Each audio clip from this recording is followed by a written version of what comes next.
शुरुआत में दिखाया जाता है कि सियांग माउंटेन क्लाइंबिंग कर रही होती है अपने फादर के साथ और उसके फादर डॉक्टरी लाइन के कुछ बातें बता रहे होते हैं। सियांग काफ़ी इंजॉय कर रही होती है और अपने फादर के साथ है। सियांग के डैड आगे बढ़ते हैं, पहाड़ की ओर चढ़ते हैं। तभी अचानक नट खुलने के कारण वो गिरने लगते हैं और नीचे गिर जाते हैं। सियांग भी जल्दी जल्दी नीचे उतरती और जाती है, तभी पैर फिसलने के कारण स्लिप करते हुए एक जगह रुकती है और वहाँ आसपास देखती है तो कहीं दिखते हैं दूर उसके डैड। तो दौड़ते हुए सियांग अपने डैड के पास जाती है और चेक करती है तो उसके डैड जिंदा रहते हैं और सीधा करती है और रो भी रही होती है और उसके डैड काफ़ी करा रहे होते हैं दर्द से। तो उसके डैड सीधा होते हैं तो सियांग देखती है काफ़ी गहरा जख्म है पेट के पास, तो उसे खून रोकती है हाथ से दबा के। फिर कपड़ा उसे पकड़ के दाबती है और जल्द से फ़ोन करती है 911 को। मगर सिग्नल वीक होने के कारण वहाँ सियांग को कोई जवाब नहीं आता। अब 3 से रात हो गई, कोई लेने नहीं आया था। सियांग कहती है चलिए मैं आपको ले चलती हूँ। उसके डैड कहते हैं कि मैं कल सुबह तक नहीं बच पाऊँगा, रहने दो तुम। भी रेडियो पर आवाज़ आता है रेडियो का कि कोई ढूंढने के लिए टीम निकली है, मगर आंधी तूफान के कारण वो नहीं निकली है अभी। थोड़ी देर बाद निकलेगी जब थम जाएगा आंधी तूफान। वहाँ बर्फ शुरू हो गया हुआ रहता है और सियांग के डैड बोलते हैं कि बताओ मेरा कैसा है सिचुएशन। तो सियांग देख कर बताती है सिचुएशन, मगर उसके डैड थोड़ा सुधार करते हुए कहते हैं कि तुम एक चीज़ गलती की, डायग्नोसिस। मेरा बचने का कोई रास्ता नहीं है और मैं दर्द में नहीं रहना चाहता, तुम मुझे छोड़ दो। अगर सियांग वहाँ हाथ नहीं हटाती है जहाँ जख्म हुआ रहता है, खून बहुत सारा बह रहा होता है। उसके डैड हाथ उसका हटा रहे होते हैं और सियांग को समझाते हैं कि किसी को ठीक नहीं किया जा सकता है, अगर इतना दर्द में है तो उसे छोड़ देना चाहिए। इससे केवल वो दर्द में ही रहेगा और कुछ नहीं कर पा सकता है। मगर सियांग ये बात नहीं सुनती है।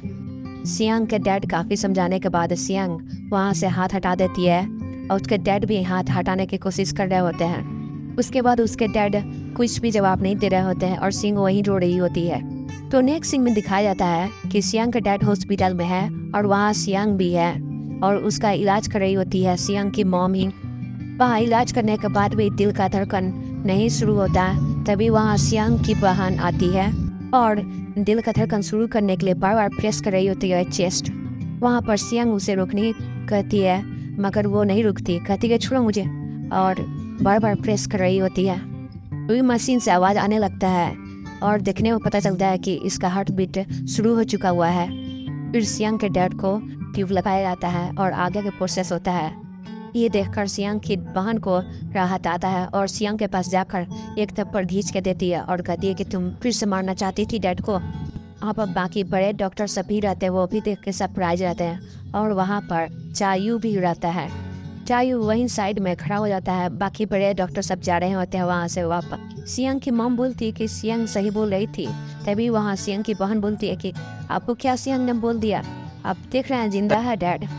सियांग बोलती है कि वो कभी होश में नहीं आ सकते हैं और आप ही गए तो कुछ नहीं कर सकते हैं, ना हिल सकते हैं, ना डोल सकते हैं, ना देख सकते हैं, केवल महसूस कर सकते हैं और वो काफ़ी दर्द में है। उस सियांग की बहन कहती है वो जिंदा है ना, कम से कम महसूस कर सकते हैं हमें और मुझे और कुछ नहीं चाहिए। सियांग बोलती है कि महसूस तो कर सकते हैं मगर वो काफ़ी दर्द में है और कुछ नहीं कर सकते। उन्हें कितना दर्द हो रहा है केवल वही समझ सकते हैं, हम नहीं। हम तो उन्हें महसूस कर सकते हैं, वो भी हमें महसूस कर सकते हैं। तो वहाँ से सियांग चली जाती है। नेक्स्ट सीन में पॉलिटिक्स खेला जा रहा होता है कि अगर इसका डैड नहीं बच पाए किसको वारिस बनाया जाएगा। ये चश्मिश और ये दोनों डिसाइड कर रहे होते हैं और दूसरी तरफ सियांग नीचे उतर रही होती है सीढ़ियों से, काफ़ी सैड रहती है, वहीं बैठ जाती है। वहाँ पर चायू आता है और उसे समझाता है कि तुमने जो भी सोचा था सही सोचा था, हमें पेशेंट के लिए सोचना चाहिए ना कि खुद के लिए। नेक्स्ट सीन में सियांग की मॉम वकील से बात कर रही होती है और ये वकील वही रहता है जो चायू का भी केस लड़ा था और उसका दोस्त भी मानता है। सियांग की मॉम बोल रही होती कि कोई लीगल तरीका है क्या ट्यूब हटाने का। वकील बता रहा था नहीं, कोई तरीका नहीं है। नेक्स्ट सीन में एक वकील को दिखाया जाता है, ये वही वकील है जो चायू पर इल्जाम लगाया था। हाल ही में एक नए केस के बारे में बात हो रहा होता है। दिया पूछ रही होती है कि आप उसे फांसी नहीं देना चाहते हैं जबकि उसने 2 खून किया है, यह खूनी को बढ़ावा देना नहीं होगा। तो वह वकील कहता है कि आज तक 20 सालों में यहाँ कभी किसी को फांसी नहीं लगा है, फांसी देना समस्या का समाधान नहीं होगा, उसके लिए उम्र कैद ही सही रहेगा। यानी ये वकील फांसी के सख्त खिलाफ है, चाहे जो हो जाए। ये सब चायू का वकील देख लेता है और टीवी पर, और चायू को बताता है। और चायू का वकील और चायू दोनों खड़े होते हैं और चायू का वकील कहता है कि तुम्हें पता है तुम्हारे साथ कैसे हुआ था, पिछली बार इसने आरोप लगाया था। और यहाँ पर फ्लैशबैक दिखाया जाता है जहाँ पर ये वकील प्रोसिक्यूटर इल्ज़ाम लगाता है कि ये उस पेशेंट को खून किया था, जबकि चायू कहता है कि मैंने यूथेनेसिया का फॉलो किया था। मगर ये वकील कुछ नहीं सुनता और उसकी बात को नज़रअंदाज करवाता है और कहता है कि यूथेनेसिया हो या कुछ भी, अगर किसी वजह से जान जाता है तो खून खून होगा। फिर प्रेजेंट सीन दिखाया जाता है। चायू का वकील अब जाने लगा और चायू भी जाने लगता है। दूसरी तरफ सियांग मोबाइल में अपने डैड के साथ चैट देख रही होती है और अंतिम बार उसके डैड बता रहे होते हैं कि इस होटल में आकर खाने के लिए साथ है।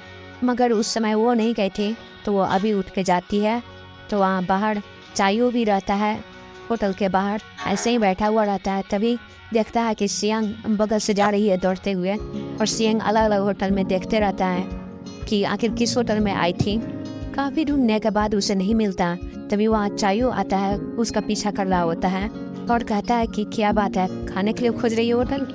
तो वहाँ पर सियांग बताती है कि लास्ट टाइम फादर ने मुझे इसी होटल में खाने को बुलाया था, फोटो दिखा कर बोलती है। तो चायू बोलता है कि चलो साथ में खोजते हैं।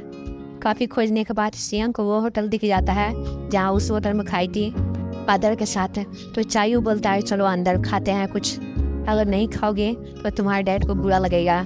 वो काफ़ी कहने पर सियांग अंदर आ जाती है। दोनों खा कर निकलते हैं। तो चायू बोलता है सियांग को कि अगर मैं तुम्हारी जगह रहता तो यहाँ नहीं रुकता, यहाँ से दूर कहीं चला गया रहता। सियांग बोलती है कि यानी तुम कह रहे हो कि मैं चला जाऊँ, मैं चला गई रहती। चायू बोलता है कि नहीं, मैं कहना चाहता हूँ कि मुझसे ज़्यादा हिम्मत तुम में है जो तुम रुक गई।